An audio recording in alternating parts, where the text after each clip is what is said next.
गोंदिया शहरात वाढती गुन्हेगारी पाहता नव्याने रुजू झालेले पोलीस निरीक्षक किशोर पर्वते यांनी जुन्या आरोपींचे रेकॉर्ड तपासून त्यांना पोलीस ठाण्यात बोलवून तंबी देत परेड घेतल्याने गुन्हेगारी पार्श्वभूमी बाळगणाऱ्या आरोपींचे धाबे दणाणलेले आहेत। गोंदिया शहर पोलीस ठाणे आणि रामनगर पोलीस ठाणे अंतर्गत गेल्या 2 महिन्यात 4 तरुणांची हत्या झालेली आहे, तर दुसरीकडे गोंदिया जिल्ह्यातून काही पोलीस निरीक्षकांच्या बदल्या झालेल्या असल्याने नव्याने रुजू होणाऱ्या पोलीस निरीक्षकांवर पोलीस अधीक्षक निखिल पिंगळे यांनी विश्वास व्यक्त करीत गोंदिया वाहतूक शाखेचे पोलीस निरीक्षक हे याआधी देखील क्राईम ब्रांच आणि स्थानीय गुन्हे शाखे पथकात त्यांनी कामे सांभाळत अनेक गुन्ह्यांचा पर्दाफाश केलेला आहे। त्यांच्यावर गोंदिया शहर पोलीस ठाण्याची जबाबदारी देताच पोलीस निरीक्षक किशोर पर्वते यांनी गोंदिया शहर पोलीस ठाण्याचा पदभार स्वीकारताच जुन्या आरोपींची कुंडली बाहेर काढत त्यांना पोलीस ठाण्यात बोलवून तंबी दिलेली आहे। तर पोलीस निरीक्षक किशोर पर्वते यांनी पदभार स्वीकारताच पोलीस शिपायांना आणि कर्मचाऱ्यांना त्यांच्या कामाची जाणीव करून देण्यासाठी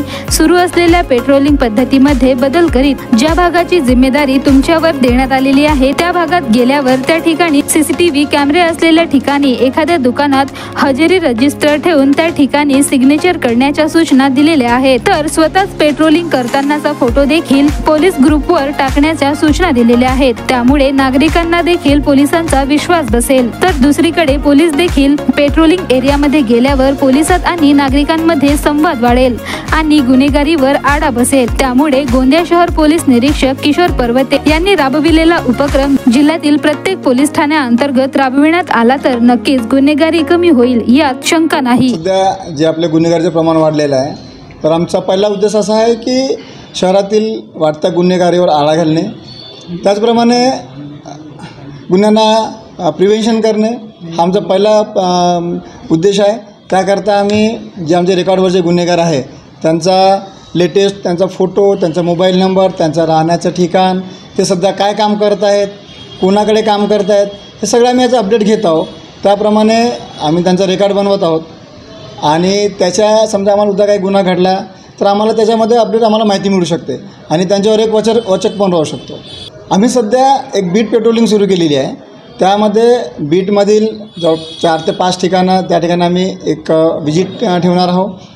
संध्याकाळी 6 ते 9 9:30पर्यंत आमची फूड पेट्रोलिंग राहील, त्यामध्ये युनिफॉर्मवर आमचे कर्मचारी त्या परिसरात फिरतील। त्याचप्रमाणे आउटरला जे नशापाणी करत बसलेले लोक असतात तर त्यांनासुद्धा त्यांच्यावर कारवाई करणे, त्यांना बसू न देणे, त्या ठिकाणी कुठलाही अवैध नशापानी करणार नाही कोणी, याकडे आमचं जातीने लक्ष राहून त्यांना अशा ठिकाणी आम्ही रोज संध्याकाळी रात्री 9, 9:30, 10पर्यंत रोज आम्ही त्या असे एरिया चेक करणार आहोत। त्या परिसरात आम्ही ज्या ज्या ठिकाणी जाणार आहेत त्या ठिकाणी आम्ही काही बुक्स ठेवले आहेत, त्या ठिकाणी ते सह्या करणार, तिथल्या पब्लिकसोबत त्यांनी इंटरॅक्शन केलं पाहिजे, त्या ठिकाणी त्यांच्या जे प्रतिष्ठित नागरिक आहेत त्यांच्याशी ते बोलले पाहिजे अशी आम्ही व्यवस्था केलेली आहे। याच्यामुळे त्या परिसरात समजा काही अवैध धंदे असतील, अवैध गतिविधी असतील तो त्यांच्या मार्फत आम्हाला मिलू शकतील आणि आम्ही त्यांच्यावर वेळीच कारवाई करू शकू। भंडारा गोंदिया जिला वासियों के लिए खुशखबर है। अब आपका मनपसंद channel BS crime India news अब आपके केबल नेटवर्क पर, जी हां, अपने केबल नेटवर्क के एशियन चैनल नंबर 13 पर उपलब्ध है। BS क्राइम इंडिया न्यूज पर खेल, राजनीति, क्राइम, साहित्य व अन्य खबरें प्रकाशित की जाती है। हमारे साथ जुड़ने के लिए तथा हमारे चैनल में खबरें, विज्ञापन आदि के लिए संपर्क करें 8669151757 पर।